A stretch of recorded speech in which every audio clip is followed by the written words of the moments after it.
تشاهدون في هذا الفيديو إشادة وتفاجؤ كبير للإعلام الجزائري بقوة منتخبه المغربي وأدائه الأكثر من رائع بفوزهم على المنتخب الإسباني في كأس العالم لكرة القدم لأقل من 20 سنة والمقامة بشيلي. إليكم التفاصيل وكذلك موعد مباراة المنتخب المغربي ضد المنتخب البرازيل في الجولة الثانية للمجموعة الثالثة ببطولة كأس العالم للشباب لكرة القدم تحت 20 عاما المقامة بالشيلي. التفاصيل بعد الفصل، وقبل ذلك نرجو منكم الاشتراك في القناة والضغط على الجرس ليصلكم كل جديد. بداية إخوتي الكرام، نهنئ المنتخب المغربي على فوزه على المنتخب الإسباني بطل أوروبا والمرشح بقوة للظفر بهذه الكأس بهدفين نظيفين.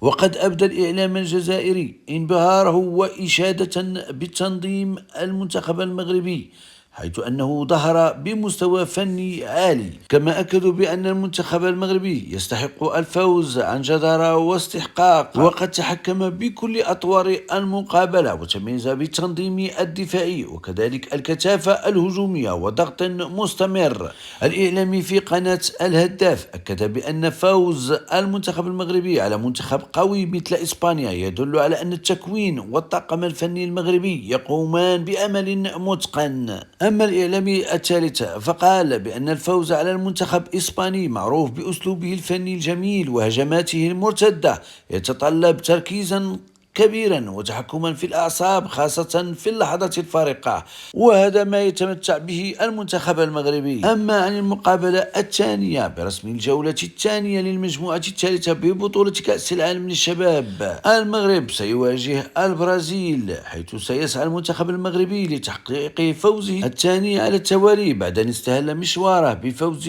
باهر على إسبانيا بهدفين نظيفين.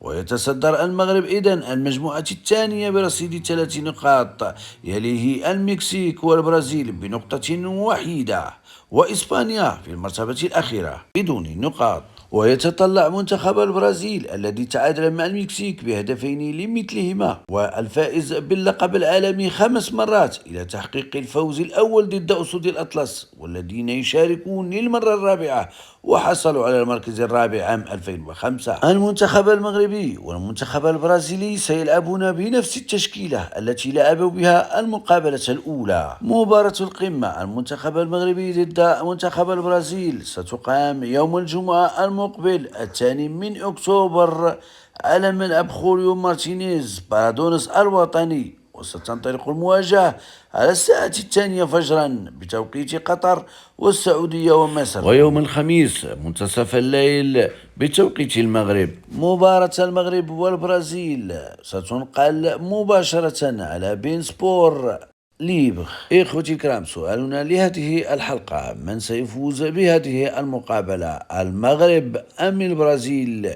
لا تبخلوا علينا إخوتي الكرام بإجاباتكم، وكذلك نتمنى منكم الاشتراك في القناة والضغط على الجرس ليصلكم كل جديد. والسلام عليكم ورحمة الله تعالى وبركاته.